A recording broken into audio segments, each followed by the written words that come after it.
अस्सलाम वालेकुम। आज हमने जो टॉपिक डिस्कस करना है उसका नाम है सेंट्रीपिटल फोर्स। सेंट्रीपिटल फोर्स जो है ये चैप्टर नंबर 5 का पहला लॉन्ग क्वेश्चन है।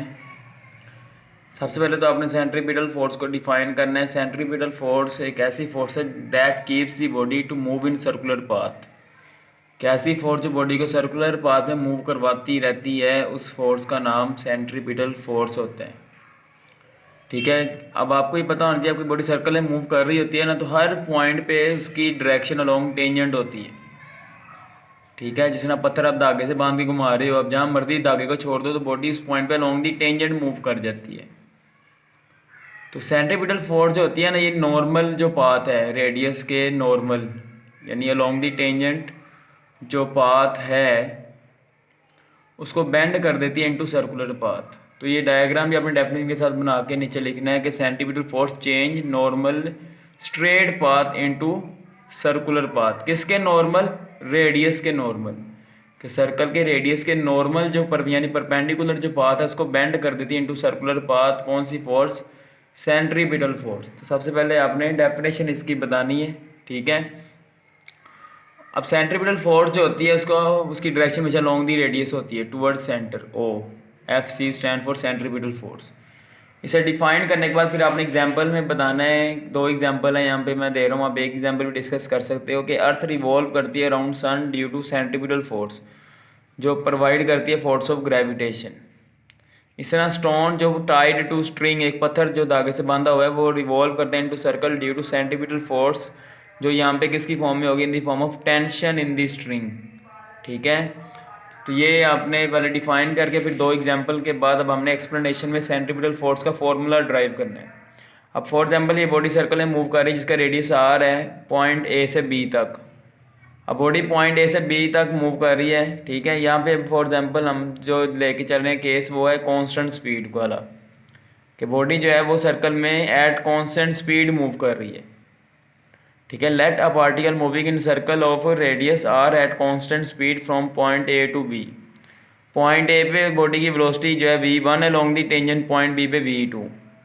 अब यहाँ पे वेलोसिटी कांस्टेंट नहीं है, स्पीड कांस्टेंट है। क्यों? क्योंकि वेलोसिटी वेक्टर क्वांटिटी है। वेक्टर क्वांटिटी के कांस्टेंट होने के लिए डायरेक्शन का भी कांस्टेंट होना ज़रूरी है। यहाँ पे स्पीड कांस्टेंट है तो वेलोसिटी की मैग्नीट्यूड कांस्टेंट होगी, लेकिन डायरेक्शन कांस्टेंट नहीं है। ठीक है, तो यही बात मैंने लिखी है कि यहाँ पे from point A to B constant speed है, here magnitude of velocity is constant but direction changes. लेकिन डायरेक्शन क्या हो रही है? चेंज। स्पीड कांस्टेंट हो तो वेलोसिटी भी कांस्टेंट सिर्फ उस वक्त होगी जब बॉडी का पाथ स्ट्रेट होगा। सर्कुलर पाथ में स्पीड कांस्टेंट है तो वेलोसिटी कांस्टेंट नहीं हो सकती, क्योंकि वेलोसिटी की मैग्नीट्यूड तो चेंज नहीं हो रही लेकिन डायरेक्शन तो चेंज हो रही है ना। अब यहाँ पे वेलोसिटी की डायरेक्शन में चेंज की वजह से एक्सेलरेशन प्रोड्यूस होगा। आपको पता होना चाहिए एक्सेलरेशन प्रोड्यूस होने के लिए डायरेक्शन भी चेंज हो तो वो प्रोड्यूस हो जाता है। और यहाँ पे जब स्पीड कांस्टेंट है तो वेलोसिटी की मैग्नीट्यूड चेंज नहीं हो रही, सिर्फ डायरेक्शन चेंज हो रही है।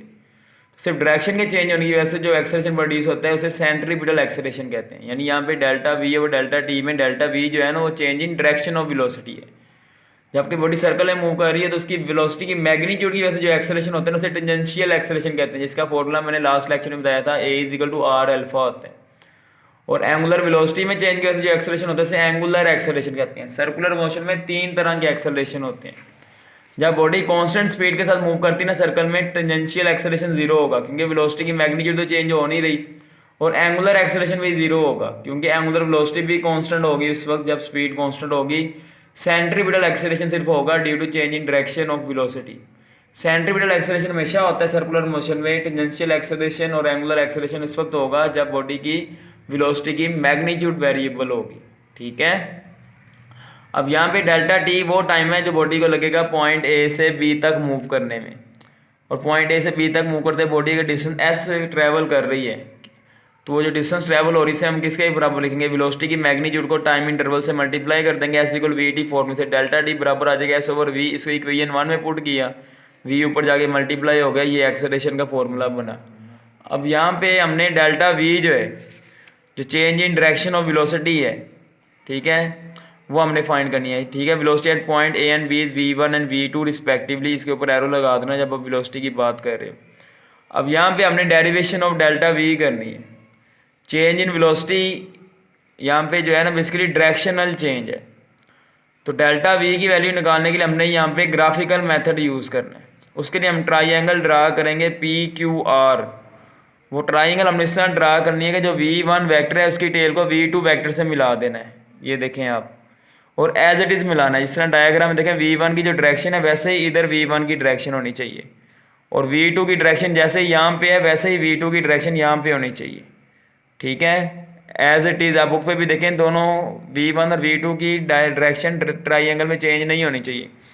अब दोनों की टेल्स को मिला के हेड्स को जब जोड़ेंगे तो जो वेक्टर बनेगा वो डेल्टा V होगा, यानी ये यहाँ पे डायरेक्शनल चेंज शो करेगा। ये जो वेक्टर है by head to tail rule देखें, इस पहले वेक्टर का हेड इसकी टेल से जुड़ा हुआ है, तो V2 बराबर होगा V1 प्लस डेल्टा V, तो डेल्टा V बराबर आ जाएगा V2 माइनस V1, यानी यहाँ पे delta V change in velocity direction show कर रहे हैं।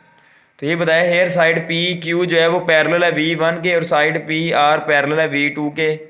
अब टेंजेंट नॉर्मल टू रेडियस होता है, ठीक है, यहाँ पे V1 रेडियस के परपेंडिकुलर है और V2 भी परपेंडिकुलर टू रेडियस है। तो आपको ही पता होना चाहिए जब कि जो एंगल बिटवीन टू लाइंस जो होता है इक्वल होता है एंगल बिटवीन देयर नॉर्मल्स के। यहाँ पे आपको ये पता होना चाहिए कि OA V1 के परपेंडिकुलर है, OB V2 के परपेंडिकुलर है। क्यों? क्योंकि यहाँ पे रेडियस टेंजेंट के परपेंडिकुलर है, तो रेडियस OA के इक्वल है ना, और यहाँ OB के इक्वल है, तो OA या OB V1 V2 के परपेंडिकुलर होंगे। और आपको पता होना चाहिए मैथ का ये रूल्स है कि दो लाइंस के दरमियान बनने वाला एंगल बराबर होता है उनके नॉर्मल्स के दरमियान बनने वाले एंगल के। एंगल बिटवीन टू लाइंस, यानी यहाँ जो रेडियस दो रेडियस के दरमियान एंगल बन रहे हैं ना वही V1 और V2 के दरमियान बनेगा। यानी कि फिर मैं कह सकता हूँ यहाँ पे ट्राइंगल PQR में V1 और V2 के दरमियान बनने वाला एंगल इस ट्राइंगल AOB में OA और OB के दरमियान बनने वाले एंगल के क्या होगा, इक्वल होगा। तो यही बात मैंने आगे लिखी है। So angle of triangle AOB बराबर होगा एंगल PQR, ये सिंबल किसके एंगल का। तो पहली बात हमने ये डिस्कस की यहाँ पे कि दोनों ट्राइंगल्स के एंगल्स सेम है। अब दूसरी बात आप यहाँ पे देखें दोनों ट्राइंगल्स आइसोसीलेस हैं। इन ट्राइंगल AOB OA और OB बराबर हैं, यानी इनकी दो इस ट्राइंगल की दो साइड्स बराबर हैं क्योंकि दोनों रेडियस हैं और रेडियस आपको पता है बराबर ही होता है जहाँ पे मर्जी लें हम। और इस ट्राइंगल में भी V1 V2 के बराबर है, तो लिहाजा PQ PR के बराबर होगा। मैग्नीट्यूड में तो बराबर ही है ना V1 और V2, डायरेक्शन में बराबर नहीं है। तो यही बात मैंने लिखी, इन दोनों ट्राइंगल में दो दो साइड्स बराबर हैं, तो लिहाजा दोनों ट्राइंगल आइसोसीलेस ट्राइंगल हैं। अब मैथ का ये रूल है, अपने ये मार्कर से लिखना हाईलाइट करके कि two isosceles triangle have same angles between equal arms यानी equal sides then they are similar, यानी यहाँ पे दोनों ट्राइंगल्स क्या होंगी, सिमिलर होंगी। सिमिलर ट्राइंगल से क्या मुराद है कि दोनों ट्राइंगल की दो दो साइड्स की रेशियो आपस में बराबर होगी, एक अनइक्वल साइड और एक इक्वल साइड। यानी यहाँ पे PQ डिवाइड बाई V1, ठीक है, मैं V1 या V2 की बजाय सिंपल V लिख देता हूँ क्योंकि मैग्नीट्यूड बराबर है। तो V यानी delta V divide by V बराबर होगा किसके, S divide by AB divide by R, यानी इसकी अनइक्वल साइड A भी है ना। ये मैंने डॉटेड लाइन इसलिए ड्रा की है क्योंकि ट्राइंगल में तीनों साइड स्ट्रेट होती हैं, तो कर्व है ना, तो मैंने डॉटेड लाइन ड्रा करके ट्राइंगल कंप्लीट किया है ये वाली साइड स्ट्रेट करके। तो यहाँ पे unequal side AB divide by equal side यानी रेडियस वो बराबर होगी किसके, डेल्टा V ओवर V। मैंने V1 या V2 क्यों नहीं लिखा क्योंकि V1 V2 मैग्नीट्यूड में इक्वल है। अब यहाँ पे AB जो आर्क है ये डिस्टेंस कवर के इक्वल हो सकती है अगर पॉइंट A और B वेरी क्लोज हो जाए, फिर तो ये स्ट्रेट ही हो जाएगी ना आर्क लेंथ, तो वो फिर ये डिस्टेंस कवर स्ट्रेट हो जाएगी ना, तो वो लाइन AB के इक्वल ही होगी।